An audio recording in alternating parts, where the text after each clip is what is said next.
欢迎来到新闻频道。当您订阅频道时，演员们会很高兴。孟子义、李云瑞三搭线神级反差，胸口看剧本 vs 综艺零互动，内娱 CP 营销真相了。5月20日上公主官方微博释出的一则不到1分钟的对戏花絮，将孟子义和李云瑞这对三搭组合推上了风口浪尖。画面里，孟子义大方倚靠在李云瑞宽厚的肩膀及胸口，闭眼小憩，姿态慵懒依赖，毫无防备。李云瑞则神色如常，自然张开手臂须揽住对方，指尖在孟子义背上轻轻拍打。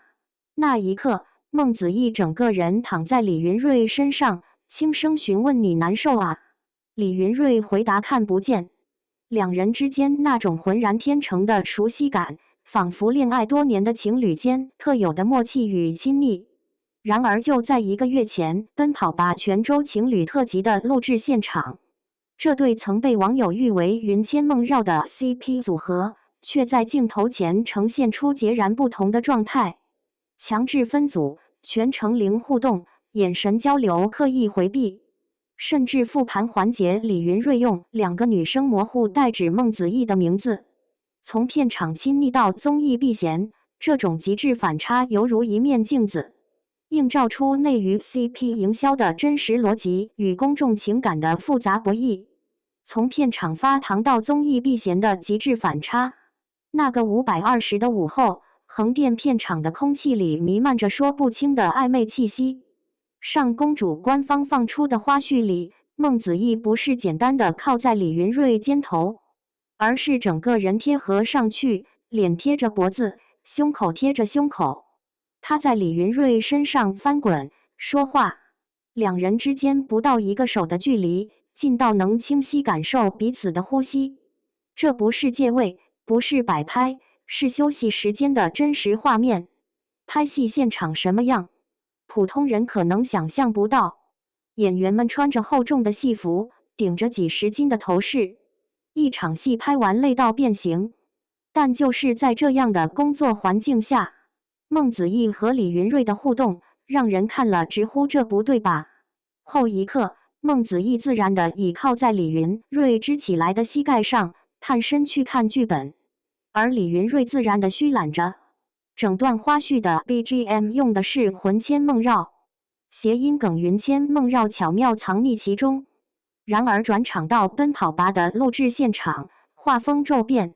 2026年4月录制的全周情侣特辑中，节目组打破了常规，孟子义被安排与徐志胜组成显眼包搭档，李云瑞则与白鹿配合组队。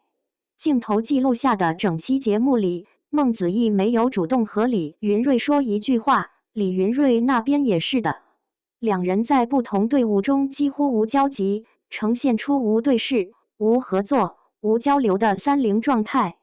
最扎心的画面出现在转场期间，孟子义因车辆外观相似误拉李云瑞所在座驾车门，察觉错误后，女方在数秒内火速抽身并转身离开。男方口头提示后随即关门回避，未留任何寒暄余地。同一个时间段，同一对艺人，在不同场景下演绎出冰火两重天的关系图景。这种刻意营造的距离感与片场的亲密无间形成强烈对比，瞬间引爆了网络舆论。CP 粉的课堂狂欢与路人的炒作质疑。当520物料如一把热烈炽火般点燃盛夏， CP 粉们仿佛迎来了久旱甘霖。这就是最好的肢体语言，没有人能替他们演出这种浑然天成的熟悉感。有网友在评论区激动留言，许多人第一时间被这种不加修饰的亲密画面刺红了双眼。今年的物料只有云梦给人一种小情侣的日常感，其他的都很预制菜。在 CP 粉构建的叙事里，每一个细节都是真情流露的证据。李云瑞指尖在孟子义背上的轻拍，孟子义问你难受啊时自然的依赖姿态，两人之间那种无需言语的默契。他们将这些碎片拼凑成完整的爱情故事，坚信这是超越剧本的真实情感。官方定调文案也藏着一缕极致的浪漫，肩手相抵，身形相依，前路漫漫，同赴不孤。愿此夜无尽，愿此心长安。寥寥数语之间，仿佛木婉瑶和颜上并肩携手，长安夜色中的意境扑面而来。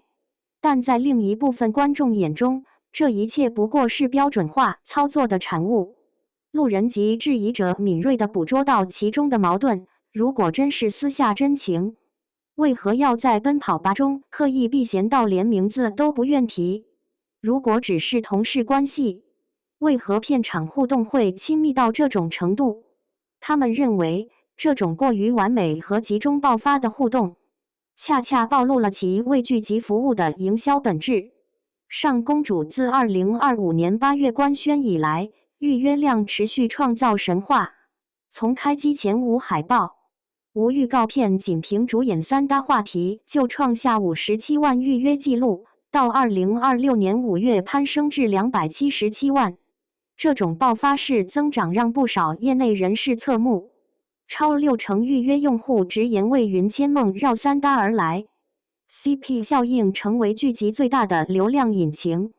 这种背景下，质疑者认为520花絮不过是又一次精准投放的工业糖精，目的是为暑期档上线的上公主预热造势。毕竟，在4月份两人解绑传闻甚嚣尘上时，5月份的甜蜜合体恰好能制造戏剧性转折，维持话题热度。剧集宣传期 CP 营销的常规操作与微妙边界。内娱 CP 的运营早已形成一套高度工业化的操作流程。在剧集宣传期，主演通过线上互动、合体营业、释放花絮等方式制造话题，预热剧情已成为行业惯例。上公主从2025年8月开机到2026年2月杀青，期间不断释出雪景路透、片场互动、双人海报等物料，将云千梦绕的 CP 热度推向现象级高度。据业内人士分析，这种操作遵循着严格的节奏艺术，前期通过路透和花絮吊足胃口，中期通过综艺和活动合体维持热度，后期通过宣传期的密集互动引爆话题。而奔跑吧中的避嫌可能也是整体营销节奏中的一环，旨在制造悬念或区分不同宣传场景。工具化 CP 生命周期短，剧集宣传期捆绑引流，红利耗尽后解绑是行业常态。一位资深宣发人员坦言，两人合作九重子上公主已持续3年，远超多数 CP 周期，解绑几乎是必然选择。但这种操作也面临着微妙的边界与风险。过度营销可能引发公众逆反心理，对艺人个人形象如专业度、私生活观感造成潜在影响。当观众意识到一切都是精心设计的营销策略时，那份最初的心动就会变成被欺骗的愤怒。资本与团队需要在商业诉求与艺人长远发展之间找到平衡点。一方面， CP 效应能带来直接的流量变现，九重子让孟子义和李云瑞双双升咖，从二番配角到担纲 S 级项目主演。另一方面，长期捆绑可能锁死戏路标签，让艺人难以突破固有形象。制作方跑男节目组需平衡热度与观感，拆分组合可制造新鲜感，艺人团队则需为后续资源预留炒作空间。这种多方博弈构成了内娱 CP 生态的复杂图景，在真与演之间摇摆的公众心理与娱乐产业。争议的本质是公众对娱乐内容真实性的永恒追问。在消费时代，情感与商业早已难以剥离，观众渴望看到真实的情感流露，却又清醒地知道这一切可能只是精心设计的表演。这种矛盾心理构成了当代娱乐消费的独特景观。人们一边质疑炒作，一边忍不住沉浸其中，一边嘲笑工业糖精，一边为甜蜜互动尖叫。孟子义和李云瑞的案例恰如一面多棱镜，折射出娱乐产业的复杂面向。4年3搭，从西出玉门的配角合作到九重子的爆火，再到上公主的3搭，观众见证了2个人从同事到默契搭档的整个过程。这种养成感，让粉丝觉得不只是看剧，而是在见证一段关系的生长。但当这段关系被置于商业逻辑的显微镜下时，所有的浪漫都被解构成了冰冷的数字。上公主277万的预约量 ，CP 超话与顶流偶像并列热度榜，超过60%的用户直言为云千梦绕而来。艺人及团队在复杂的舆论环境中如何把握互动尺度？是选择真实展露私人关系，还是保持专业距离？是在宣传期全力营业，还是从头到尾划清界限？每一个选择都牵动着粉丝的神经，影响着艺人的职业生涯。而观众又如何在这种半真半假的叙事中自处？是选择相信眼前的甜蜜，还是保持清醒的质疑？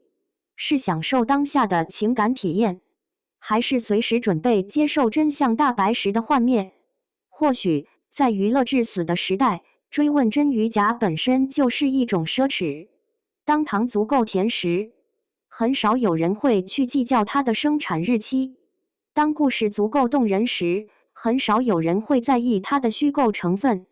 520那天趴在李云瑞胸口看剧本的孟子义，和4月份在奔跑吧中与他零互动的孟子义，哪一个更接近真实？这个问题没有标准答案。就像上公主李木婉姚语言上的爱情，一半是政治博弈的冰冷计算，一半是生死相托的炽热真情。戏里戏外，真真假假，谁又能完全分清？你认为孟子义和李云瑞的互动是自然流露，还是专业营业？在评论区留下你的看法。